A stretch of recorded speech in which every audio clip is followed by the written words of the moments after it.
Hello, ladies and gentlemen. My name is Charles Dyer, and you're listening to a reading of The Guardsman Party by Shaggy. Link to the full story will be in the description, and I hope you enjoy.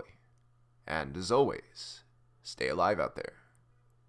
The squad is currently staring goggle-eyed at their interrogator, who just so happens to be the most beautiful woman that they have ever seen. They have just boarded the shuttle to their next mission, which they are being informed involves purging multiple Gene Stealer cults from an Imperial world. Doc is stuttering out a few poorly worded questions and trying not to stare at the interrogator's chest, while Cutter already has wandered off and is playing with his chainsword. Twitch and Nubby both tried to run for the exit at the word Gene Stealer, and only Sarge's iron grip is holding them back. Behind the interrogator, there are 5 professional-looking men who are eyeing the guardsman with dubious expressions. The all-guardsman party in Nubby's girlfriend.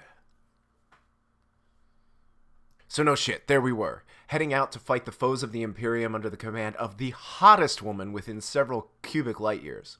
Sure, we were on our way to fight with a bunch of Xenos monstrosities and mutant cultists, but our interrogator was the envy of Inquisition agents all across the sector. Any red-blooded trooper would have given his right hand to trade places with us, except he'd need it for the long, lonely nights after she'd ruined every other woman for him. None of us had imagined that there was ever an interrogator like her. She was practically perfect. She had a dancer's grace, a charmer's smile, a singer's voice. Everything about her was beautiful and perfect. To top it all off, she had experience running every part of an Inquisitor's operation. She was a minor psyker and was absolutely deadly with her force sword. It was a wonder that she wasn't already an Inquisitor. We all assumed that her boss had just wanted to keep her around as long as possible. The rest of the team consisted of hard-bitten, multidisciplined adepts that could only really be called agents. They each had their own bit of specialty, such as technology, stealth, or social infiltration, but they were all highly trained operatives and could fill almost any role in a mission. On top of that, every single one of them was wrapped around our interrogator's little finger. They'd go into the eye of the terror itself if she ordered it. They hung on her words at briefings and were constantly researching and practicing in hope of earning her praise. So it was sort of surprising that most of us didn't really like her. Doc and Twitch were terrified of her. Doc got tongue-tied around most women, but he could barely even talk when the interrogator was around. He would drop what he was holding, stare at anything else in the room, then either freeze completely or mutter something and try to escape. Meanwhile, Twitch had decided that anything that beautiful was specifically designed to destroy men. He firmly believed that she was some sort of demon, or witch, or Xenos, or mechanical construct. His theory varied from day to day. Their relationship was not helped by her repeatedly insisting that he not wire everyone's quarters with mines. Sarge and Cutter were vaguely distrustful of her. Sarge had completely justified distrust of authority. None of the squad's previous interrogators had impressed him with their strategic ability, and his guard superiors had been even worse. On top of this, while she was easier on the eyes than any of his former bosses, Sarge automatically assumed that any superior officer that didn't have at least one obvious battle wound probably spent most of their time getting guardsmen shot instead. For his part, Cutter didn't understand what all the fuss was about. Sure, the interrogator's force weapon was pretty cool, but there was only room in his heart for one Chadesword Chan. Nubby immediately fell in love, though. He followed the interrogator around like a foul-mouthed, unhygienic kleptomaniac puppy. Honestly, we weren't sure who we felt more sorry for. Nubby's constant attempts to impress her were absolutely pathetic, but on the other hand, she had to endure Nubby's near-constant presence. He would follow her around doing errands, offering her little gifts, and constantly telling her about the heroic exploits of Captain Nubby and his merry men. At first, she encouraged this behavior, since Nubby was the only man in our squad that would give her anything more than a resigned salute. Everyone has their limits, though, and Nubby's chatter, blatant thievery, and smell could wear down anyone's patience. He even started standing guard outside her quarters while she slept, which was more than anyone should have to bear. Sarge put a stop to that as a sort of peace offering. Once again, we claimed a section of cabins as our own and let Twitch fortify them. Thanks to our abysmal first impression, not to mention the effect Nubby had on the rest of the team, We mostly got away with our routine of napping, PT, and ignoring everyone else. The others seemed to think of us as disposable muscle, and they definitely weren't about to traverse a literal minefield or argue with a heavily armed paranoid just to talk to us. Of course, we had to leave our territory to go back to a few briefings with the rest of the team, but since we weren't part of the Interrogator fan club, we weren't invited to stick around in their part of the ship. The only exception to our isolation was that every once in a while, the Interrogator would come down and make an attempt at bonding with us. She stopped trying after Twitch threw holy water at her, though. The end result of all this mutual disgust, aside from making any casual conversation with Nubby unbearable, was that Nubby more or less became the liaison between our squad and the rest of the team. This meant that almost all the information about our mission went through a pathological liar who spent most of the time making eyes at the Interrogator instead of listening. The information that had filtered through to us wasn't exactly encouraging. A major Genestealer cult had been broken up several years ago by some badass Inquisitor, but several splinters had already broken off and headed to other worlds. Recently, several of those splinters had been tracked down to a medium-sized Imperial world smack in the middle of the subsector. Oak had apparently decided that this was an excellent chance for some of the Inquisitor wannabes to prove themselves, so 3 teams were sent to try and purge these infestations without massacring the entire Imperial cities. A few regiment of guard would be stopping by in a few months, so if the teams failed to solve things by then, a more general purge would be performed by the boys in green. Our 3-team force was given the rough location of no less than 6 Genestealer infestations and told to go down and pinpoint each cult, take out its leadership, and then send in the locals to mop up the rest. Everyone would enter the system discreetly so as to not spook the cults, and each Interrogator was given a trainee rosette to beat the local authorities over the head with. Each team was assigned 2 infestations and told to help the others when they finished, or if the other teams called for help. Finally, if shit went south, they were to try and convince the PDF to do a general purge. Our Interrogator and the agents spent the trip going through what info we had about the planet and the cults. The general theory was to find the public face of the cults, perform some sort of daring kidnapping operation, rip the location of the rest of the cults from their mind or databases, then plan a surgical strike with loyal elements of the PDF. We all eagerly awaited the second plan that would be formed after the attempt to capture a psychotic mutant Xenos cultist surrounded by guards went ploin-shaped.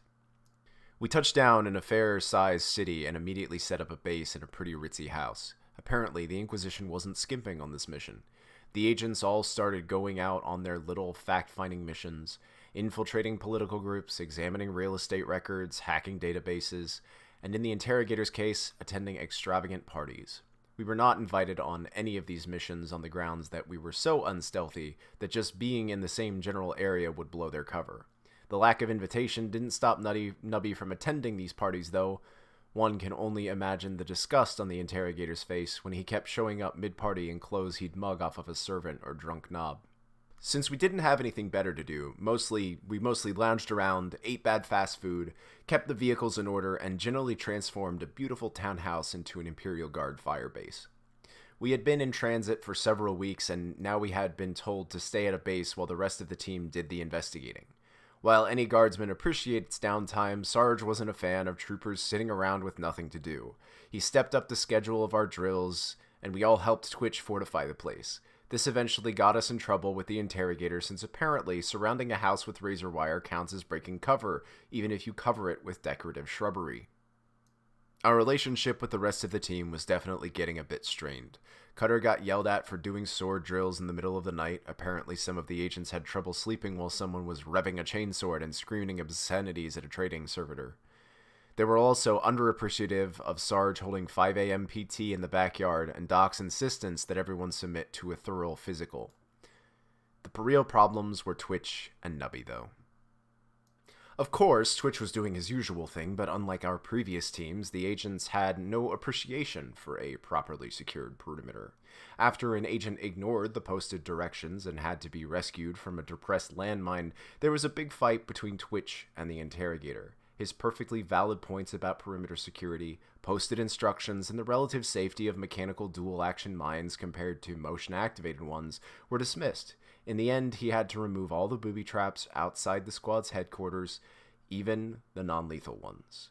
To top everything off, Nubby had ground the entire team's nerves down to the bone. His constant petty theft, chatter, and poor hygiene were bad enough, but he was practically stalking the interrogator at this point. His very presence offended the agents, and his behavior drove them all into a simmering rage. Only his fictitious rank of captain and supposed command of our squad kept them from killing him or banning him from their briefings. All in all, it was a relief for everyone when they finally identified the front of the local cult and their primary moles in the local government. The plan that our interrogator came up with was a beautifully choreographed series of misdirections and lightning strikes. There were cunning disguises, perfectly placed bribes, subtle pieces of blackmail, nearly impossible feats of stealth and speed, and in the middle of all of it, it would be our interrogator acting as the maestro. Every agent would work in perfect sync to draw the targets in, subdue them, and then return them with their memories modified, and the cult would be none the wiser. Our squad would stay in the van and do absolutely nothing to screw things up. An extravagant party was orchestrated by the interrogator, and every one of the targets received an invitation they couldn't possibly refuse. A venue was chosen, disguises were perfected, traps were set, and a little out-of-the-way room was filled with several sinister pieces of equipment and a very nervous Doc. Doc was the only one allowed to even enter the building during the operation, and that was only because no one else was qualified to handle anesthesia. Mind you, Doc wasn't really qualified either. His past experience with sedation primarily consisted of sticking unhappy people with the guard-issue one-use morphine amps. The plan called for a lot of complex stuff that more or less boiled down to grab a target, take them to the little room, drug them, do some psyker stuff on them, dump them back in the party with a gap in their memory, then repeat. Cynics that we fully expected this to fail horribly. Our squad sat in the van, armed to the teeth, listening to the comms and just waiting for the screaming to start. It was a bit of a letdown when things went off without a hitch. The social agents socialed, the stealthy agents stealthed, the psycher agents psyched. One after another, the targets were brought to Doc's little room where he kept them sedated while our interrogator and her assistant rooted around in their deformed brains. The closest thing to a problem was when Doc found out that the Gene Stealer hybrid is rather resistant to most tranquilizers, but immediately quintupling the dosage solved the problem. In a remarkably short amount of time, we had the information we needed on the local cult, and the victims had no idea anything had happened. We were absolutely floored. Seriously, the mission had taken less than an hour from the word go. Most of the night was taken up with going through the motions of the party, while our squad sat in the van like a bunch of naughty children. It was the most successful inquisitorial op we'd seen, and Nubby gave us no end of shit about doubting his girlfriend.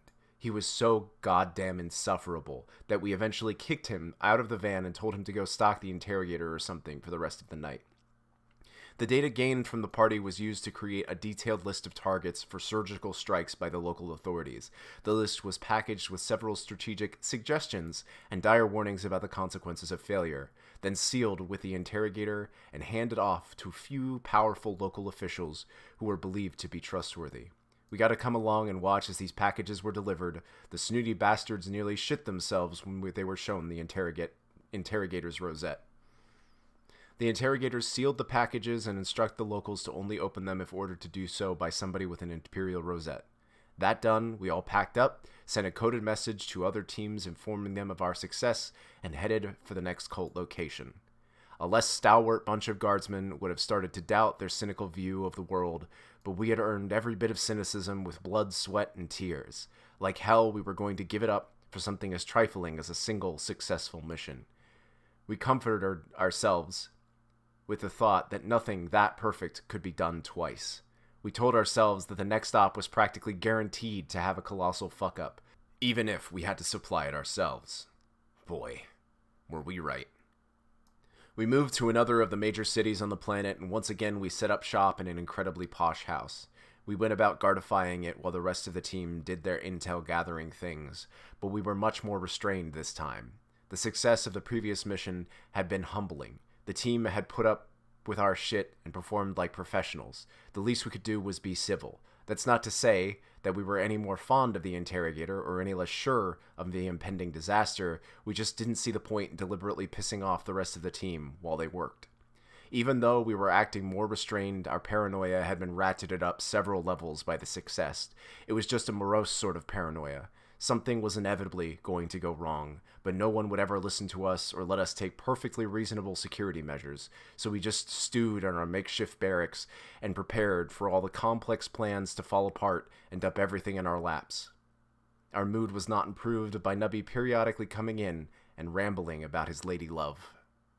Before long, the intel was gathered, the targets were identified, and another magnificent party was scheduled by the interrogator.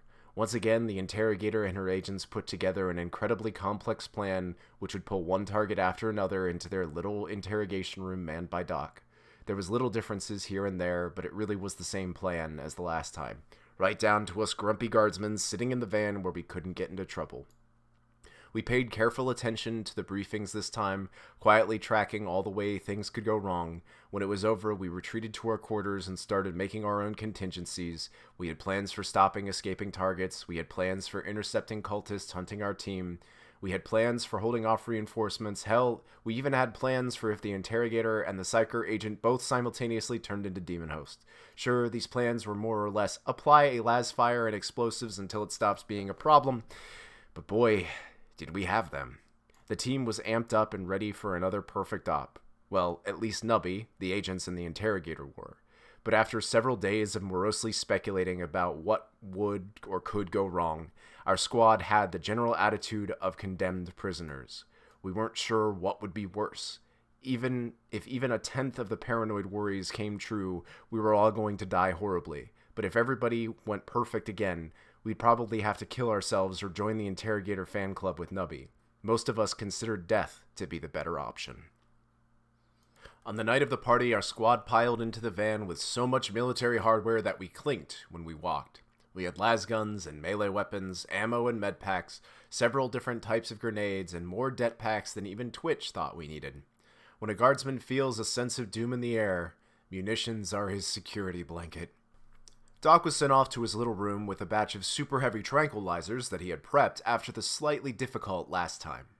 He was going to be alone in there, so we gave him a backup guard-issue comm bead, and in direct violation of the interrogator's orders, Twitch snuck him a few of his toys. That's to say, Doc was given enough directional mines to blow anyone coming through the front door to chunky salsa, while simultaneously opening up an escape route out the back.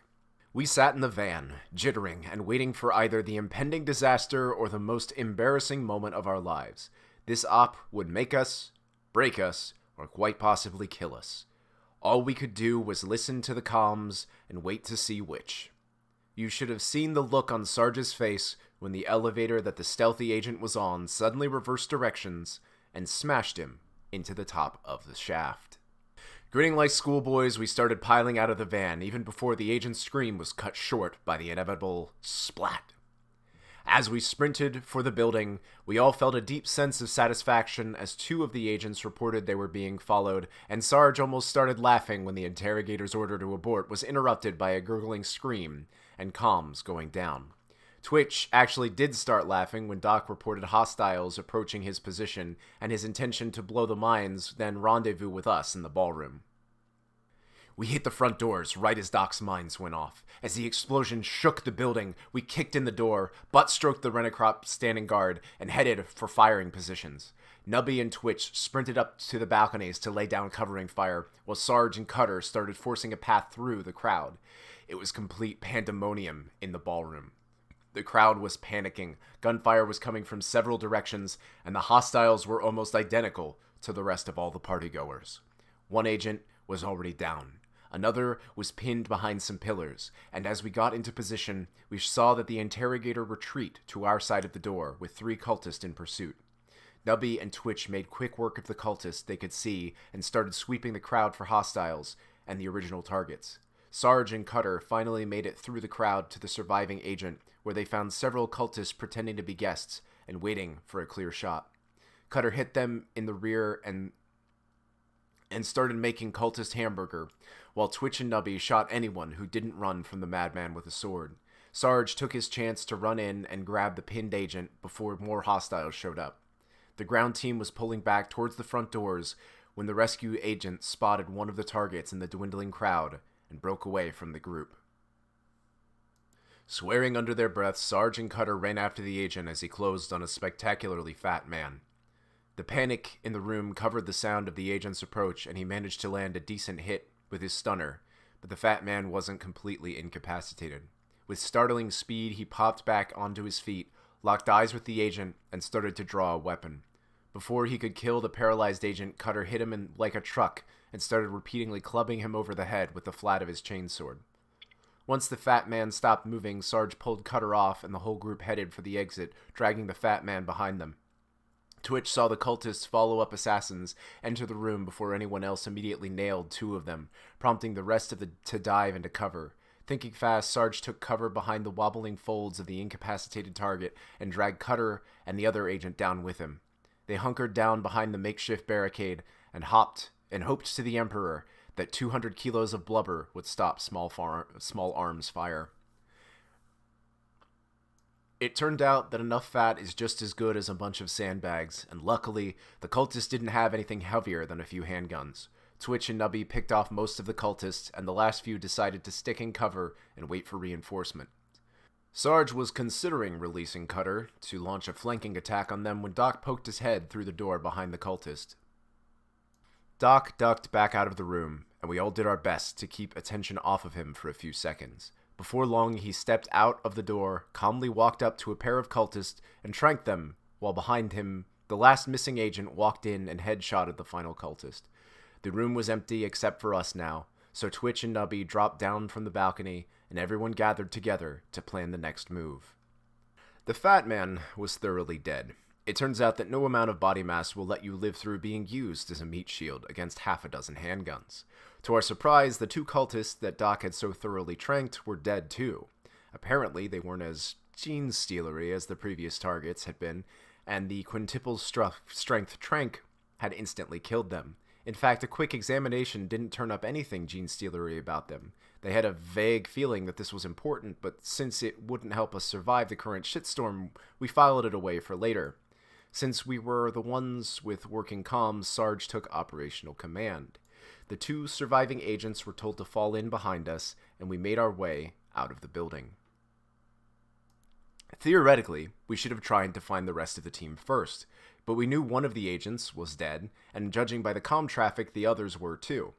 Nubby and the surviving agents argued for finding the interrogator, but Sarge decided she was a big girl who could handle herself, so we all headed for base instead. We carefully made our way to the front door and got ready for the completely exposed sprint to the van. Right as Sarge was about to give the order to run, the van exploded in a fireball that took out every other vehicle in the lot. We all looked to Twitch, who shrugged and muttered about making sure that no one tampered with it.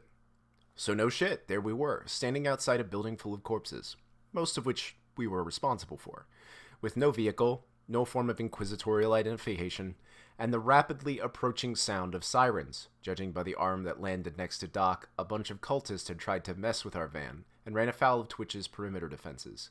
But no one shot at the agents when we sent them to check on the wreckage, so we assumed that none of the hostiles were left. We could have hotwired a nearby vehicle and led the cops on a daring chase, or we could have had the social agent try to bluff them, or we could have silently gone into custody and waited rescue from the interrogator, or we could have even tried to fight our way through an entire city's worth of cops. Instead, we decided to just walk home. The agents weren't happy about this decision. None of us were disguised, they said. It was a 20-kilometer walk, they said. We were in plain sight, they said. And we were all obviously carrying weapons, they said. We ignored them, though. And as we walked, Sarge calmly explained that no sane copper was going to ask a bunch of guardsmen why they were carrying their weapons with them on leave, especially not when there was something much more important to deal with. He did acknowledge the point about it being 20 clicks back to base, though, so after a few blocks we found a train station and rode home with some very scared-looking administratum workers. Those of us, with proper guard-issue common sense, caught some of the much-needed rest while we traveled. The agents just sat there and worried about their precious interrogator. The sun was almost up when we got back to base, and the agents were dead on their feet. Doc opened up the door and nearly lost a hand when the interrogator fired several bolt rounds through it, but after a bit of careful negotiation, we convinced her to let us in.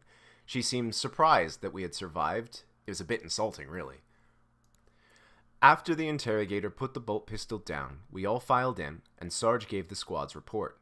Doc and the agents filled in the bits he wasn't there for, and we painted a pretty clear picture of the cultist attack, our swift response, and the rescue of the agents. Sarge also made sure to mention the attempt to capture the Fat Man and the lack of Genestealer characteristics on the cultist, but the interrogator wasn't exactly impressed with this information. Instead, she asked some very pointed questions about why the interrogation room had been filled with explosives, why we had deployed without orders, and whose idea it was to rig the van with proximity mines. For the most part, we stood there and ignored these questions in traditional Guardsman fashion, but Twitch made a few unkind comments about the interrogator's retreat, which she graciously decided to ignore. Eventually, the interrogator got tired of yelling at us and told us the whole team to pack up their gear and get into the flyer in the garage. She had decided that this part of the mission was beyond salvage and ordered an immediate purge by the PDF. We had less than an hour to get our shit together and get the hell off of here before the killing started. None of us were happy about the purge order. A whole lot of civvies were going to be killed, and the PDF grunts were going to be pretty messed up by the end of that purge, but in the end, it was an interrogator's call to make. We didn't have any clever suggestions, and she clearly wasn't interested in listening to our half-baked plans, so we kept our mouths shut. Hell, even if we had a real idea for fixing the situation, we couldn't have stopped the purge without the interrogator's rosette. So, feeling like heroic rescue had been for nothing, we collected everything we could carry, got into the team's flyer, and awaited further orders. We hadn't even finished stowing our gear when the interrogator and 2 agents sprinted into the flyer full combat gear. The agents jumped into the pilot seats, and we immediately took off while the interrogator told us that one of the other teams had requested aid. The interrogator explained that the other team was on its way to deal with a nest of cultists and expected heavy resistance, so our team would make comm contact and act as reinforcements as soon as we arrived. We cracked open our supplies and started gearing up for a big fight as we flew. This time, it would be a straightforward battle. We would be ready. Far below us, las and artillery fire started to spread across the city. The squad was in a grim mood.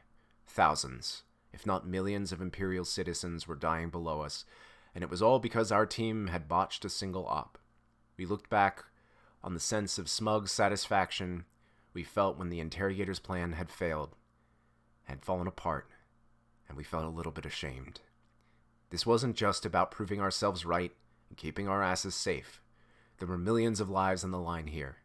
The entire squad vowed that this would not happen again, and each of us swore that we would do our damnedest to aid the other teams and complete the mission objectives.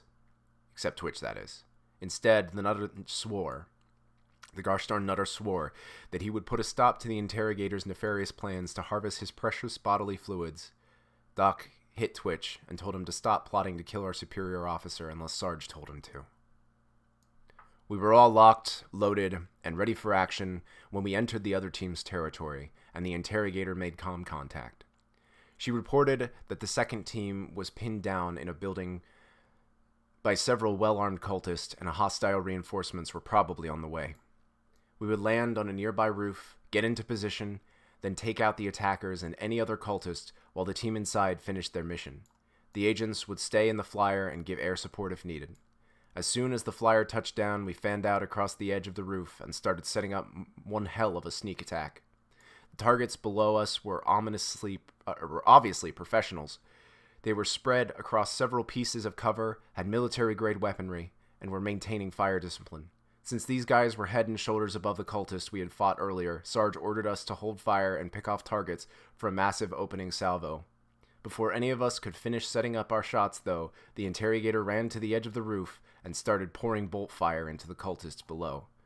They responded instantly, every one of them turning towards the roof and laying down suppressive fire. We all immediately hit the deck, leaving the interrogator as the only clear target. She threw up a force shield, but she wasn't powerful enough of an offensive psyker, and after a few seconds, she collapsed with a scream. When Nubby saw this, he burst out of cover and started hosing Laz fire back at the cultist with no regard for his personal safety. Doc barely managed to pull him to the ground before their return fire killed him. Sarge took stock of the situation, decided it was salvageable, and assumed operational command. Figuring he needed some form of identification for when he reached the other team, he grabbed the moaning interrogator's bolt pistol with its obvious inquisitorial marking and ordered Twitch to take her back to the flyer. Twitch complained and pulled the limp interrogator over his shoulder, then started to slowly haul her towards the flyer, complaining loudly that she wasn't even trying to walk. Sarge decided that the squad's current positions were fucked, so he gave the order to pop smokes and flashes and then get into new ones. While we shifted positions, Sarge started flipping through the frequencies on his comm bead in an attempt to contact the other team and coordinate attack. We were still waiting for the smoke to clear and the fight to resume when Cutter spotted the cultist reinforcements coming in on their own flyer. We'd been ready for something like this, though. Both Sarge and Nubby had brought heavy ordnance along. Nubby got his missile launcher ready, and as soon as the flyer came into range, he nailed it with a flak missile. The shot wasn't perfect, and the pilot managed to make a crash landing at the edge of the smoke screen, but Sarge raised his nade launcher and dropped several rounds onto it before anything could get out. That done with, they went back to scanning the comm channel and finally made contact with the other team. Sarge asked for a sit rep, and we all got patched in just in time to hear, "Our situation is foobar. We're pinned down by several heavily armed cultists, and someone just fragged our interrogator's flyer." Oops. That was a little embarrassing, but these sort of things happen in combat, and we were still in the middle of a fight. Sarge told them that we had eyes on the cultists and would deal with things, while the other team sat tight. As the smoke cleared, he started dropping nades onto every piece of heavy cover that he could see, while the rest of us waited for him to flush out the targets. A few seconds later, the other team voxed back and told us to bloody hurry because they're dropping nades right on top of our heads here. Double whoops. This screw-up was too big to be entirely our fault. In fact, there was no way that a screw-up this big could be accidental. After all, the interrogator had been in comm contact with the other team the whole time and had been the first one to open fire. We all turned our heads towards Twitch and the interrogator and watched in horror as she sprang upright with Twitch's las pistol in her hand. Twitch reacted with lightning speed and threw himself backwards, but before he hit the ground, she drew a bead on his head. She met his eyes, and then, with the most beautiful smile in the entire galaxy, she pulled the trigger. This was Twitch's las pistol, though. Its owner was a man who once put directional charges on the backplate of his armor just to make sure that no one snuck up on him. There was an ominous hum when the trigger was depressed, and the smile faded. And a second later, the pistol's power cell went off like a small grenade, taking the bitch's hand with it. It really shouldn't have surprised any of us that Twitch had booby-trapped his weapons. He'd regularly told us to never, ever touch any of his stuff without asking first. It surprised us anyway, though, and we all stared at the explosion like a bunch of dumb recruits. This meant that every one of us was dazzled by the explosion, which blew Twitch and the interrogator in opposite directions. As most of us tried to blink the splots out of our vision, Cutter charged in and downed the interrogator while she was swearing at the top of his lungs. That's to say, while Cutter was swearing at the top of his lungs. Cutter was damn fast, but he had a lot of distance to cover, and the interrogator was back on her feet in seconds. She sprinted for the flyer, and one of the agents poked his head out of the door to see what the hell was going on. What he saw was a badly wounded interrogator running for safety, while Titch blindly sprayed las fire and Cutter bore down on her, revving his chain sword and screaming for blood. So in retrospect, his decision to draw his sidearm and give her some covering fire was probably pretty reasonable. Reasonable or not, it still screwed us, though. Cutter had to start dodging shots and only caught up right as the interrogator was boarding the flyer. Cutter made a good attempt at removing the interrogator's pretty head, but he was forced to dodge at the last second by the agent. The interrogator's counterstroke nearly impaled Cutter, but he fell back and only took a minor stab wound from the forced sword. This gave the agent enough time to slam the door shut, and the flyer started to take off as Cutter futilely hacked at the door with his chainsword. The moment the interrogator broke for the flyer, Sarge started trying to raise the agents on the comm, but to his absolute disgust, he found that the interrogator had locked the whole squad out of his team's network. So with no way to get our side of the story across, we just stood there and watched the flyer take off. Our paralysis lasted until we realized that it was coming around for a strafing run.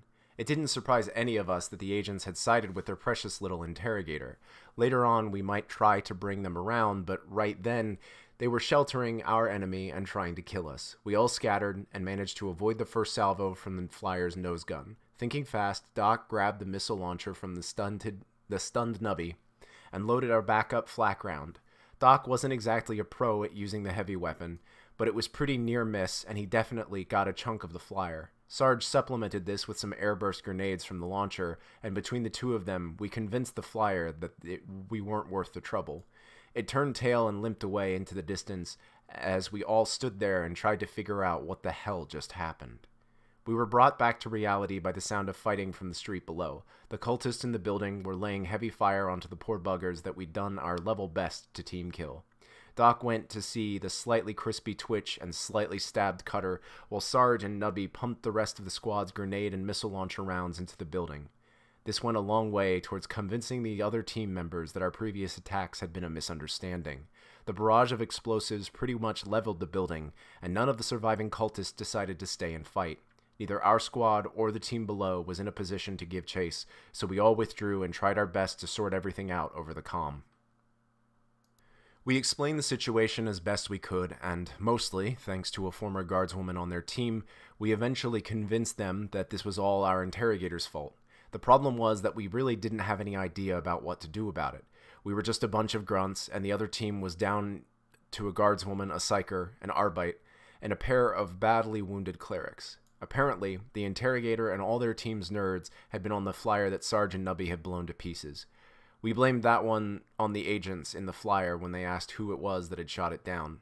None of us had any great ideas about how to track down the interrogator, so we decided to fall back to the other team's safe house and see if we could raise the third team's interrogator. We hotwired a pair of vans, and as we headed for their base, Doc did his best to fix the two wounded clerics. Neither of them was going to be back in the fight anytime soon, though. On the brighter side, Twitch had lost his eyebrows and needed a new pair of pants, but he was otherwise fine, and Cutter hadn't even noticed the shallow stab wound he took, as he was far more concerned about the teeth his chainsword had lost when he tried to cut open the flyer. The rest of the squad was completely unharmed, but Nubby was deeply depressed over the interrogator's treachery. We tried to be understanding, but it was hard, especially when he started spinning theories about how they could have forced her into betraying us all. When we got to the safe house, we all went about reloading and rearming ourselves while Sarge and the guardswoman tried to contact the third team. Luckily, there was a backup flyer parked at the safe house, so we started moving everything that we might need into that in case a third interrogator wanted us to join him. After only a few minutes of this, we started to hear the distinctive sounds of heavy artillery and las fire in the distance. We quickly realized that our interrogator had called in another purge for Emperor knows what reason. Being inside an inexorably shrinking military cordon is bad, so we decided it was time to get the hell out of Dodge. We loaded up the wounded and the last of the supplies that we could carry. Then the Arbite got us into the air while Sarge and the guardswoman tried to use the flyer's vox to reach the local authorities. We were wildly unsuccessful in our attempts to convince the PDF to stop the purge.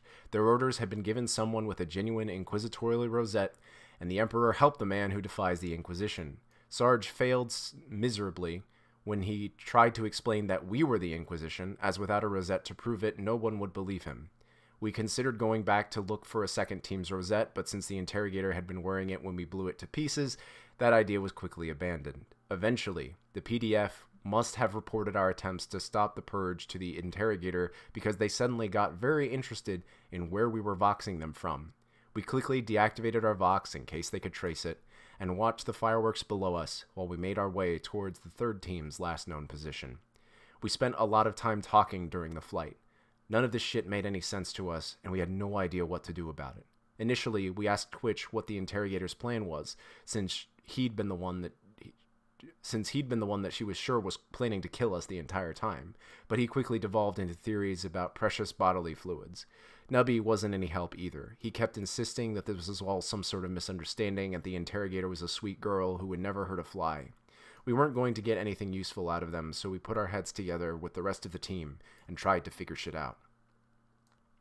Looking back, it was sort of weird the cultists at the party hadn't been gene-stealery or cared about shooting the fat man, so we decided that they must have been the interrogator's friends, and the plan had been to wipe out the whole team. It was her main goal, though she couldn't have killed us all in far simpler ways, so we figured that it was supposed to look like an accident. We didn't really see the point, though. If she wanted to order purges, it provided a nice justification, but she hadn't ordered the general purge on the first cult. Maybe she wanted to perpetrate a mass murder and still pass the Inquisitor test or something. Anyway, it was definitely her plan to get us into a fight with the other team and presumably have us wipe each other out. We didn't really see a reason for that either, but maybe she just wanted to kill the other team and figured she'd take out two birds with one stone. It made a stupid sort of sense if she was low on cultist manpower and afraid of people trying to stop her purges. Her reason for the purges was still a mystery, though. All we knew was that she wasn't working with the Gene Stealers since they weren't going to live through the purges either. In the end, we decided that she was just an utter bitch and tried to catch what sleep we could before the flight ended. We woke to the sound of more artillery fire. We were over the city where the last team was supposed to be working, and we all recognized the shitstorm below us. The damn bitch had ordered another purge. We were pretty sure she couldn't have ordered this one without either enlisting or killing the third interrogator, but it didn't hurt to check. He turned the Vox back on and called the third team, and to our surprise, we actually got them on the first try.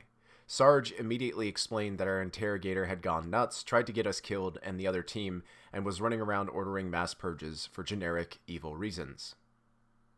Unfortunately, the bitch had their interrogator under her thumb, so the only response we got back was an order to surrender to the Inquisition and seek mercy for our sins.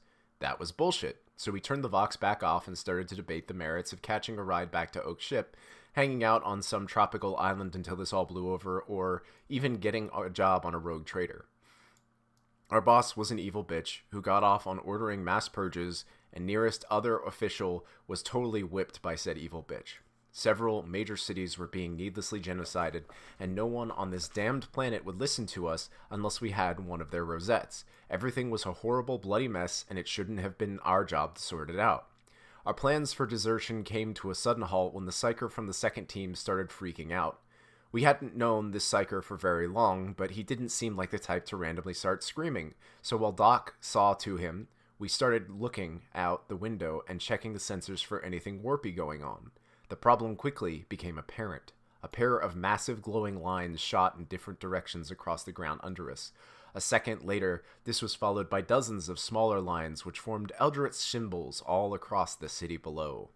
We weren't exactly geniuses, but it didn't take a bloody savant to see that this was some sort of serious warp shit, or that two glowing lines were extending towards other two cities that the interrogator had ordered purged.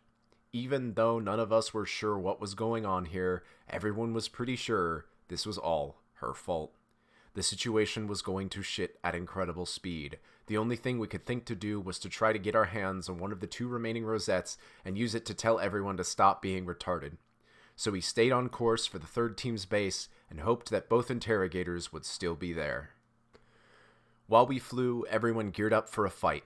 We weren't going to ask nicely and appeal to the reason, then be really surprised when they all sided with the hot chick over a bunch of scruffy guardsmen. We were going to hit them hard and let the Emperor sort them out. After this shit was over, we could argue with any survivors while Doc tried to reattach their limbs. We sold the remnants of the second team on our plan. The guardswoman and the whimpering psyker would come with us while the Arbite handled the flyer and kept an eye on the two wounded clerics still chilling in the back. The plan was pretty simple. Bust in, head for the two interrogators, kill or subdue anything in the way, and hopefully grab one of those damn rosettes intact. It was going to be a tight and brutal fight. Several well-trained hostiles, a lot of walls of varying thicknesses, an enemy who knew their terrain and were better than us, knew the terrain better than us, severe consequences for failure, and to top it all off, it looked like the safe house was located halfway up a damn tower. Not only would it be a rough fight, but we also had to figure out a way to get inside without running into an ambush. Good thing that we had a flyer. Now, the flyer wouldn't have any weapons, so we couldn't really use it for air support. It did have a nice amount of armor, though, and the third team's safe house had some nice big windows. A few minutes later, we finally forced open the flyer's doors and started digging our way out of the pile of safety glass, wall fragments, and destroyed furniture that we had created with our landing. All things considered, it was incredibly lucky that we were the first ones out of the wreckage. As we stumbled out of the crippled flyer, we saw several hostiles struggling to get free, and we took the chance to hit them with some of Doc's now normal strength tranks.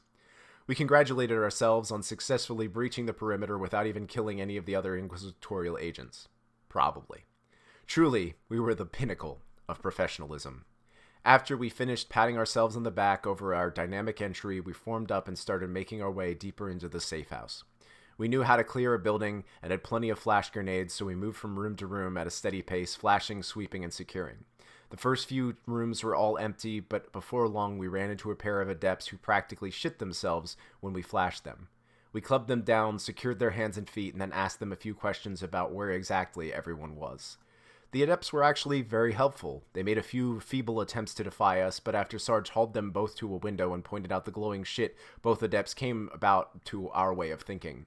They also found Cutter's explanation of how the 3 strikes rule works with a chainsword very persuasive. They pointed us towards a set of rooms that belonged to the third team's interrogator and confirmed that our former interrogator was in there with him. We taped them up to the wall and made our way towards the interrogators. There was going to be a reckoning.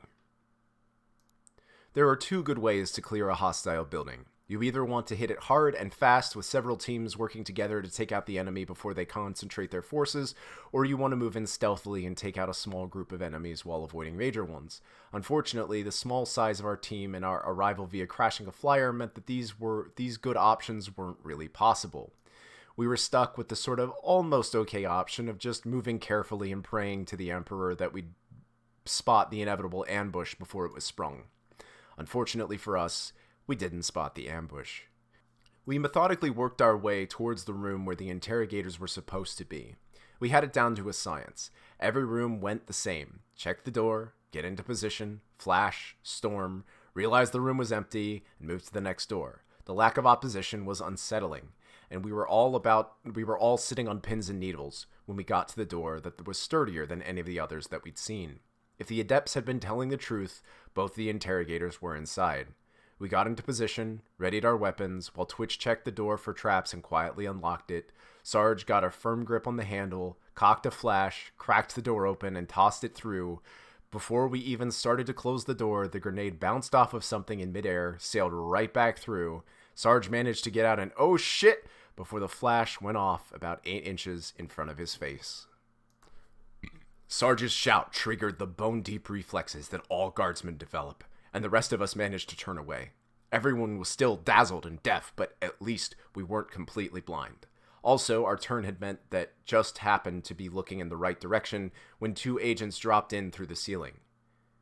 They landed on our flanks in perfect crossfire positions, and even though we were all deafened, we could feel heavy boots pounding towards the door. Thank the Emperor that one of the agents came down next to Twitch and Cutter. The agent who came down next to Twitch and Cutter was the social one we had gotten through with such trouble to rescue back at the party, and as he landed, he raised a pair of auto pistols. He had about a quarter of a second to look surprised before a full auto burst hit him in the chest and a chainsword hit him in the neck. That sure taught him to be ungrateful to his rescuers.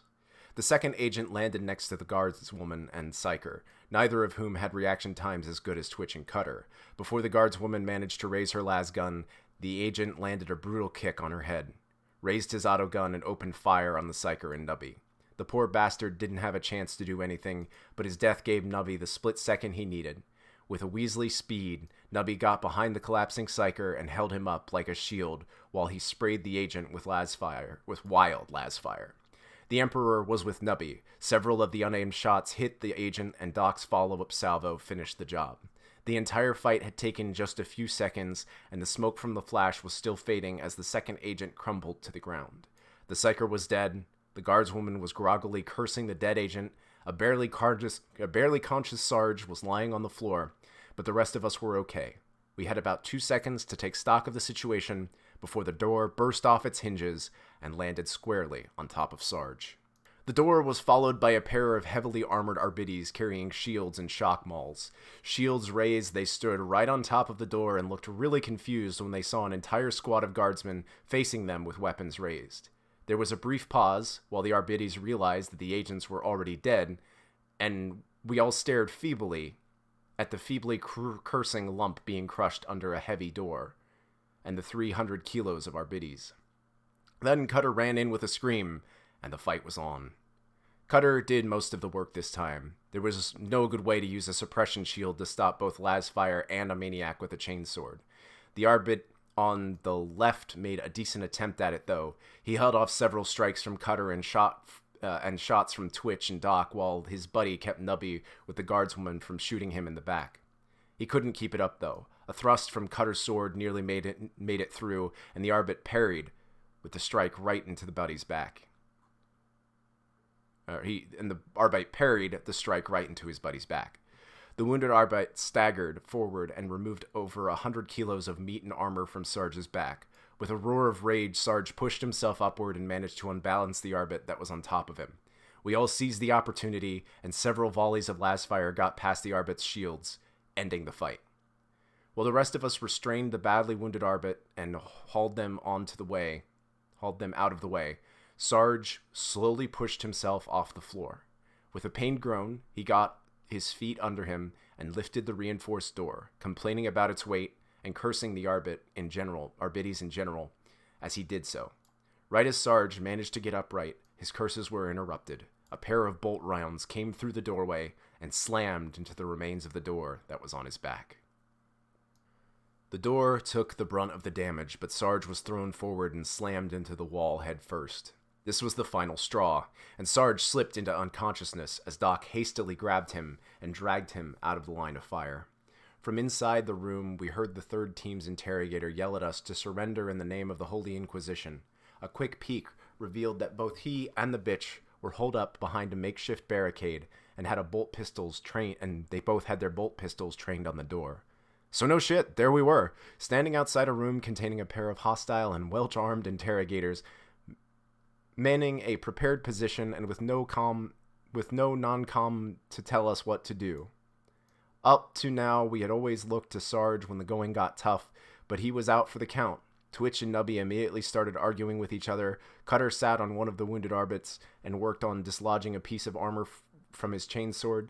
Doc got Sarge comfortable in a corner, and the guardswoman stared at us like we were all a bunch of retards. Eventually, Doc got tired of the guardswoman giving him the stink eye and decided that it was his duty as the only sane member of the squad to take charge. He put down his medkit, hefted his las gun, crept as close to the doorway as safe, and politely asked the third team's interrogator if he'd consider surrendering the bitch to us. This resulted in a brief, astonished silence and several bolt rounds sailing through the open doorway. Doc, however, was not deterred. As the rest of the squad watched in disbelief, he repeatedly tried to convince the two interrogators to stand down. It really was something to see. Doc standing against the wall and calmly laying out our grievances and arguing inquisitorial regulations, especially considering that they would periodically fire bolt rounds at him. The crazy part was that he was actually seeming to be making progress. The more he argued, the more thoughtful the third team's interrogator sounded, and the more furious the bitch sounded. The tipping point was when the guardswoman chimed in, confirmed Doc's story, and asked the interrogator to look out the window at the glowing warpy stuff. We heard him get up, walk to the window, and exclaim about it being a threefold sacrificial ritual. A second later, we heard the distinctive sound of the bitch's force sword, a meaty thunk, and the most sulphurous swearing to ever come from such a beautiful mouth.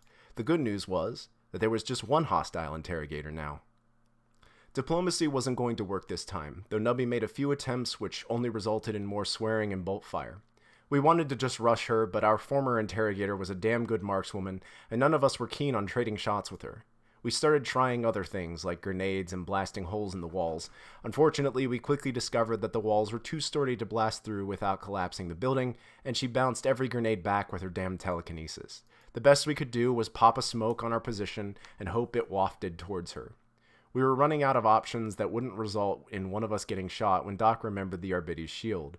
Two of us would charge in under smoke, cover, then try to flank her while the rest of the squad gave suppressing fire from the door.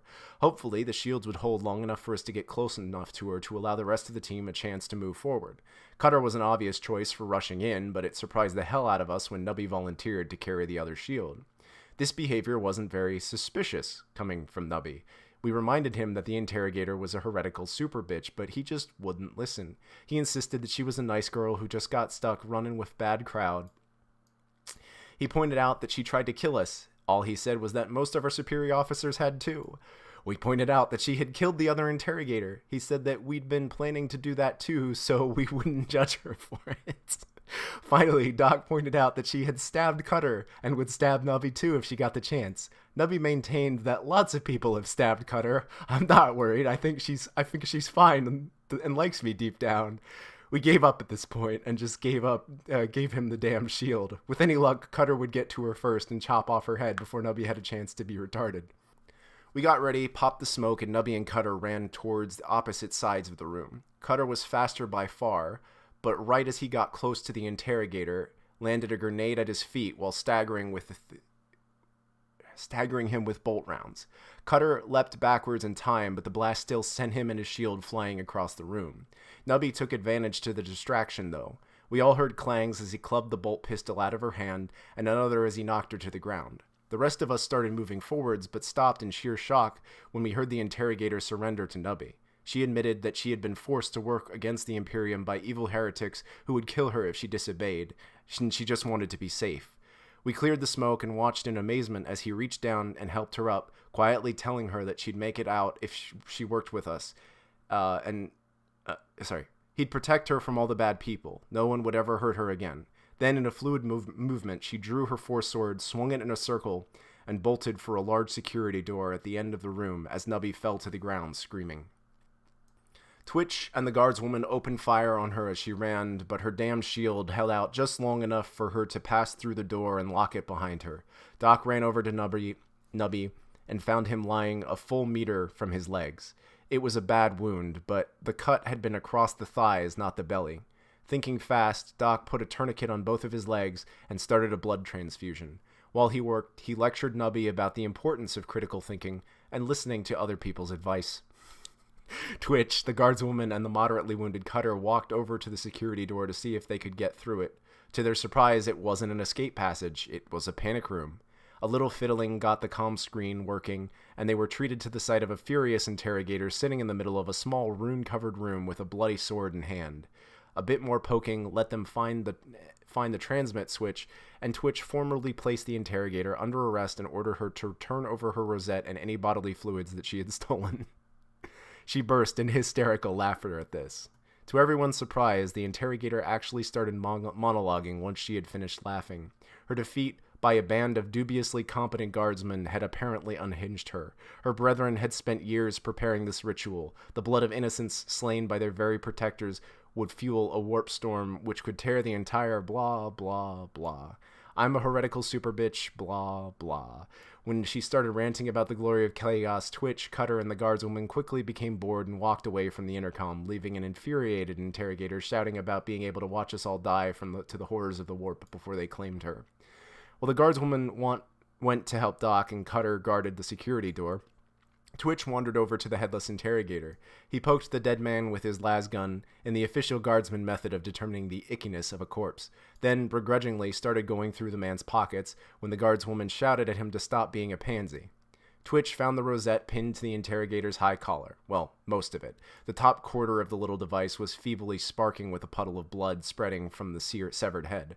Twitch got out of his roll of duct tape and went to work, but in the end, the result didn't look very inquisitorial. Also, the data jack was full of fluids. On the other side of the room, Doc was finishing the field dressings and giving Nubby shit. The subject had finally come around about how important it had been to get an inquisitorial rosette and how Nubby had fucked it all up. Amazingly, this got a response out of the semi-conscious Nubby. Hey, Doc, do you remember how Sarge said I should stop going for people's pockets? Well, when I was helping her up, I started thinking about how that fancy bracelet of hers was so important. So I figured that if she was all being bossed around by chaos and such, they probably shouldn't be allowed to keep it. So I nicked it when she was busy cutting off my legs. And just like that, we won. The little shit's kleptomania had saved us all. After years of telling Nubby to stop stealing people's stuff, he had grabbed the one thing that had really mattered. He was still an idiot, though. Doc grabbed the rosette off Nubby, tossed it to the guardswoman, and told her to calm the PDF as fast as possible. We had completely destroyed the Thurnteed's comm system, but the flyer's Vox was still intact. The Arbite and guardswoman started arguing with the PDF officers and the government officials from the wrecked cockpit, while they were trying to get the brass to see reason and stop feeding the giant sacrificial circle. Seriously, it was all glowing and shit, and the rest of us decided about what to do about the interrogator. She had really started freaking out when she realized that the rosette was missing, but the sight of Cutter chilling outside her door with his chainsword ready had convinced her to stay inside. We either needed to kill her or capture her, and as unattractive as the first option was, it would be much easier to smooth things over with Oak if she was able to return. The debate ended when Sarge pried himself up, staggered in, and ordered Twitch to weld the panic room shut. With Sarge bossing us around, we started getting shit done again. Twitch blast welded the panic room shut, Doc went to help convince the PDF to stop being retarded, and Cutter started dragging all the wounded together for triage. Sarge and Nubby just sort of hung out in the and basked in the sound of the interrogator's outrage. As the purges were called off, the giant glowy runes faded away and the interrogator's curses attained a whole new level of venom. That venom faded after Twitch found the panic room's air intake and sealed it shut. We all just sat around and watched as she slowly ran out of fresh air and passed out.